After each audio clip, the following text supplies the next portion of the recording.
welcome to Travs Talk for this week. Travs Talk is presented by AT&T, a proud partner of the Arkansas Travelers. I'm Stephen Davis. We are joined this week by Corey Brock, the Mariners writer for The Athletic. Corey, thanks for taking some time with us. Great to have you on. This is a different kind of baseball season you are covering, to say the least. So you've gotten to go to a lot of these games that the Mariners are playing, especially at home in Seattle. What is it like? How different are the games here in 2020 compared to previous seasons? Yeah, unlike anything I've ever encountered, Stephen. And honestly, we're just doing home games, our company, and actually all the members of the media in the Seattle market.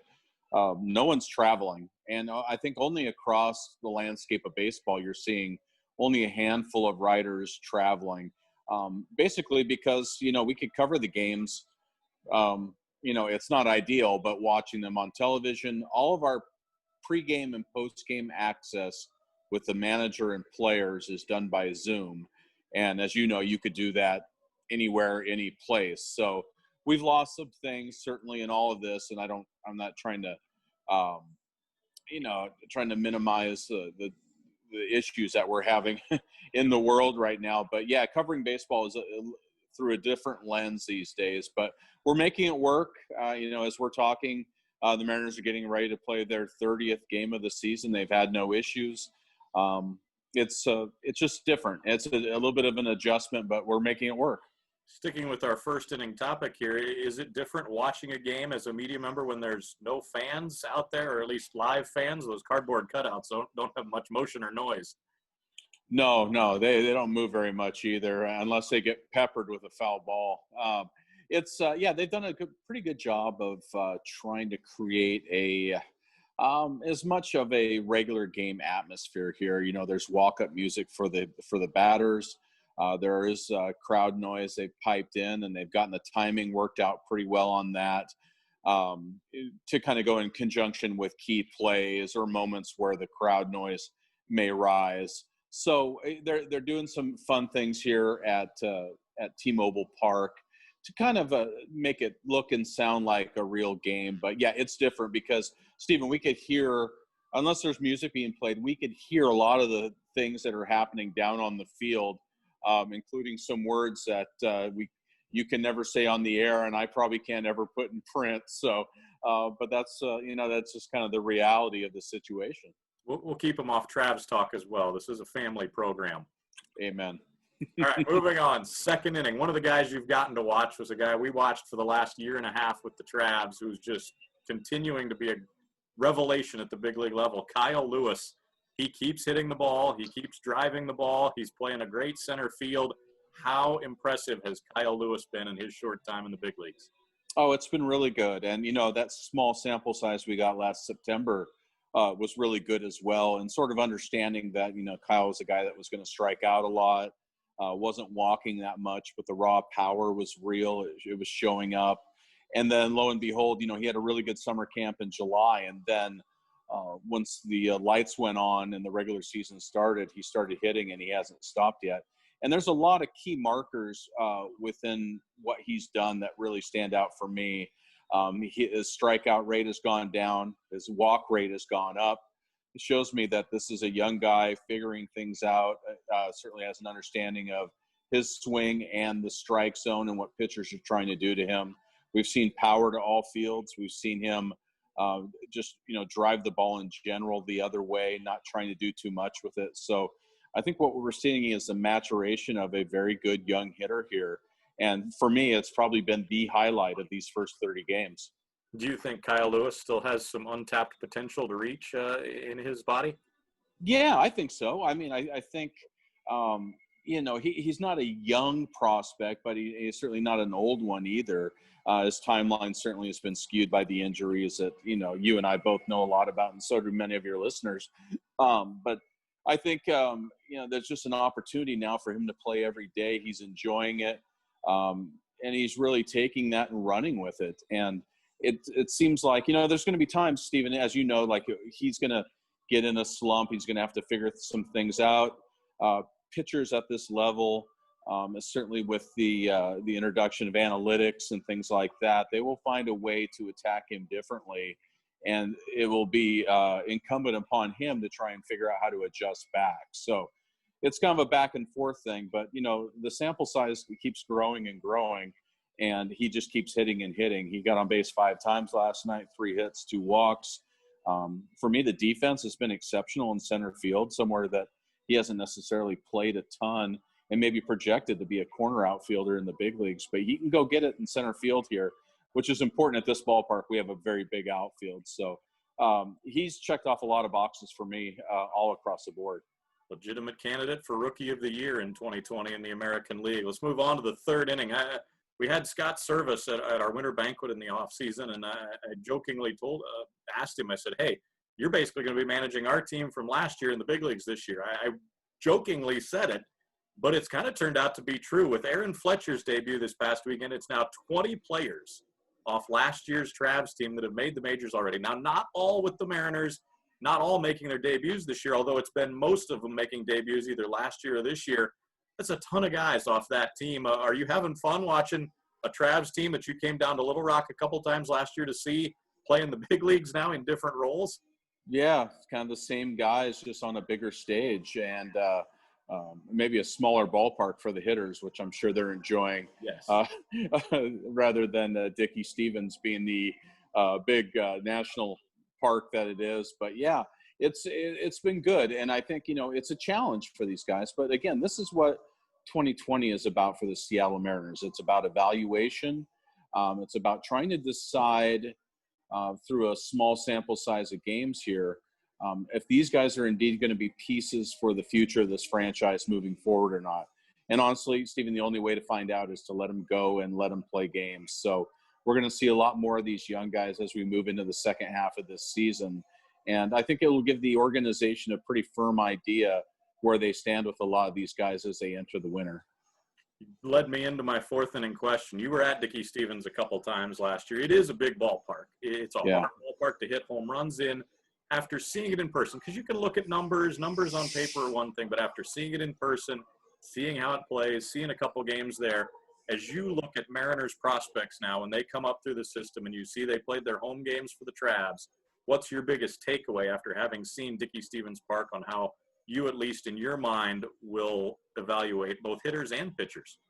Well, it's funny because I guess you could sort of argue the other side of that too, Stephen, right? Like maybe looking at Texas League road numbers for some guys, because you guys do play in some pretty wonderful ballparks for hitters. So I like, where do you sort of strike a balance? I don't know.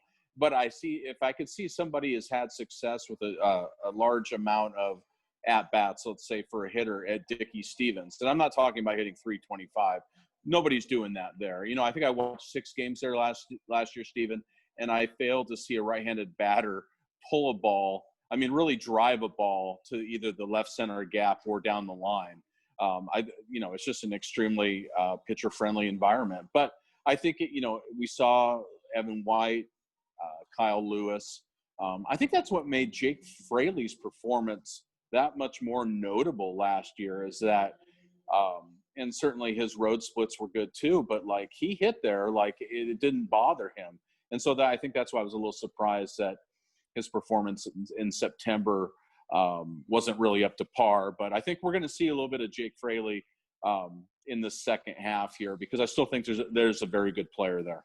And Jake is back with the big club. He was one of the few guys last year who hit better at home at Dickey Stevens than he did on the road. Evan White had some very good home numbers as well. All right, fifth inning, just down the road from Seattle in Tacoma, where the Mariners AAA club usually plays, is where the Mariners have their alternate training site right now. You've gotten to talk to some of the guys who were there. We talked to Donnie Walton a couple weeks ago on this show about what a day in the life of someone at the alternate training site is like. What have you heard about how things are going there? Because we hear the term inter-squad games, but they really don't have enough bodies to really have 2 teams in play. So how have you heard things are going in Tacoma for the guys who are getting workouts there, whether they're waiting to get a call up to the big leagues or they're young prospects working and developing? Stephen, you should have Cesar Nicholas on and ask him how his first base skills are. It's been an interesting time down there.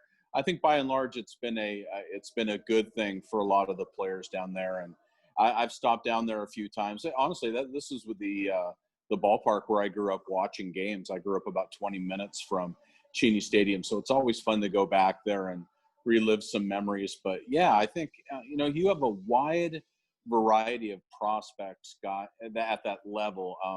You had, Jake Fraley, a guy who had some big league time. You have some guys who were just drafted in June, and therefore this opportunity is wonderful for them.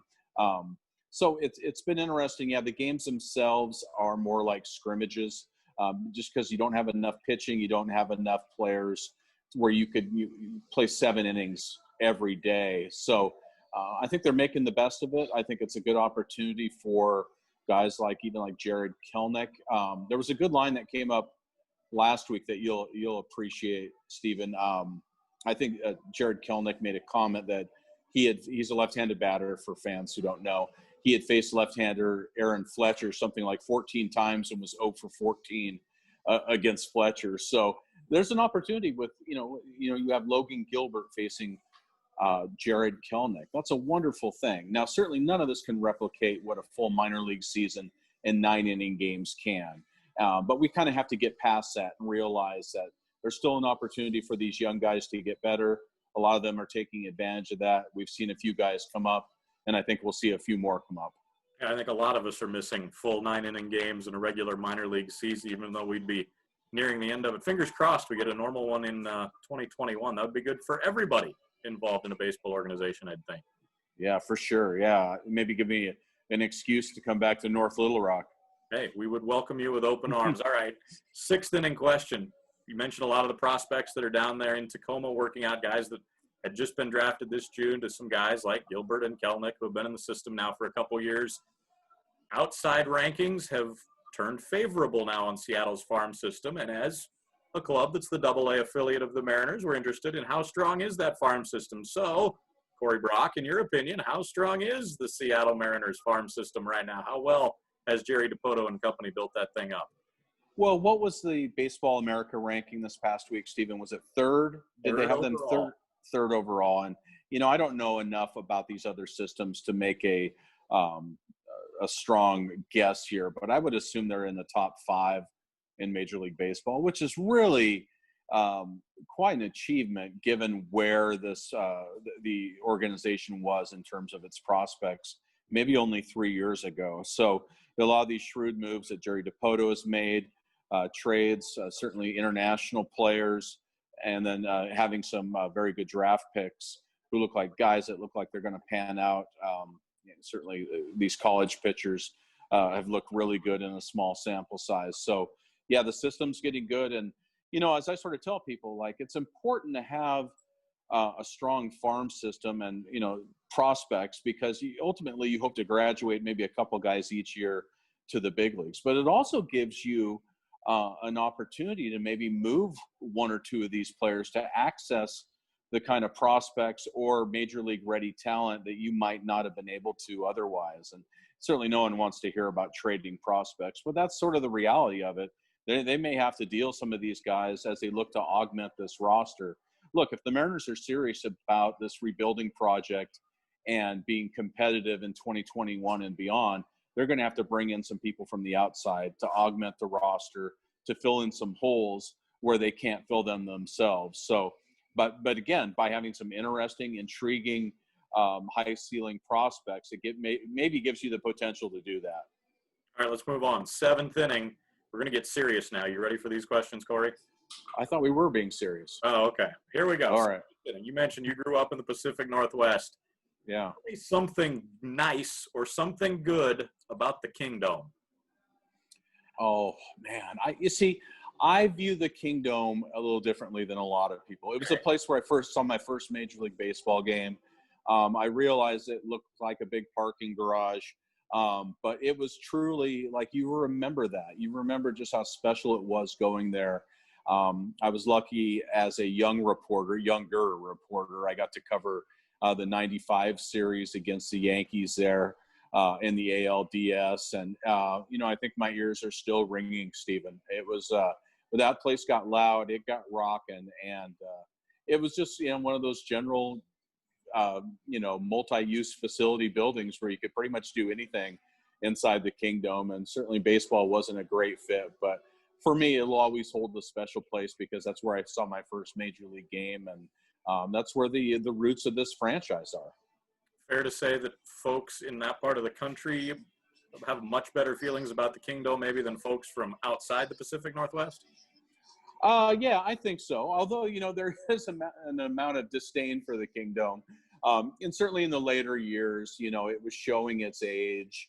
Remember there was an incident with some ceiling tiles that fell one year. But yeah, it was time for it to go, but it had a marvelous run. I mean, the Seattle Seahawks played some wonderful games there. All sorts of interesting concerts. The Billy Graham Crusade rolled through there at one point early on. I saw some heavy metal there when I was like 13 or 14. It was just such an interesting building, but I will share one more thing, Stephen. Like if, we have beautiful summers in the Pacific Northwest, right? And, you go inside to watch a baseball game in July and August, which is always kind of a bummer when, you're like a teenager, but someone in the upper deck would open up a door and sunlight would come in and it would just be like, oh, it's so beautiful outside. But yet you never seem to care, because if you love baseball, you'd go inside on an 80-degree day in July to watch the Mariners with 12,000 other people, because that was your only way to access Major League Baseball at that time. I hear you. All right. So I think we'd all agree, though, that outdoor baseball is better. Maybe even retractable roof baseball is the best option. But yeah, I'll give you a pass. We won't include Seattle's park where you are right now, which, by the way, can you flip your camera around and give us a shot of the field? Is that possible? I think I can. Yeah. Let's see here. Can we get a look at an actual baseball field with a game coming up shortly? Yeah. Yes, I can. Here we go. All right. Oh, look at that. That is a sight for sore eyes right there. For the folks who don't know, we do tape these shows. This is being taped on Sunday. Mondays when it comes out, but Corey's nice enough to join us on Sunday right before the Mariners game. Good stuff. Thank you, Corey. I love that. All right. So this ballpark excluded, what's your favorite Major League stadium? You used to travel. You're not traveling this year, but favorite big league stadium? Yeah, well, that's a good one. I covered the Padres for 9 years, so we would always make 3 trips a year to San Francisco for that ballpark there. What are they calling that now? Is that Oracle? I believe so, yes. Yeah, they've had several names, but that's a great spot. I mean, the footprint of the stadium is so small, and it's such an intimate place, and the press box feels like you're right on the field. That's a cool one. Kind of a sleeper one, Stephen, that I really like is Target Field in Minneapolis. Okay. I think it's a cool city. It's got a good beer scene, which is important. But it's kind of another one of those smaller footprint ballparks that they've dropped downtown. You could take light rail there. You could walk from downtown hotels. And I think some of the aesthetic touches they've done there is really cool. So for my money, I'd say those two. Very good. Very good. All right, let's wrap things up. 9th inning. I've asked pretty much everybody this. Everybody's had more time at home than we'd like this spring and summer, I think, but more time to explore some entertainment options. Give us either a TV or reading recommendation for folks who are looking to pass the time a little bit. What's something you've come across here during the pandemic that you'd like to share? Yeah, I am woefully behind on this show, but I really, really enjoy it, and that's Yellowstone with Kevin Costner. It's a little violent. I will warn people, if you're not into that kind of thing, maybe steer clear of it. But I think it's really well done, and I think he's a wonderful actor. So I'd say for my money, Yellowstone has kind of been my big pandemic buy-in at this point. Good stuff. Corey, before we let you go, where can folks read your writing about the Mariners? At the athletic.com/Seattle. And I'm on Twitter as well at Corey Brock MLB.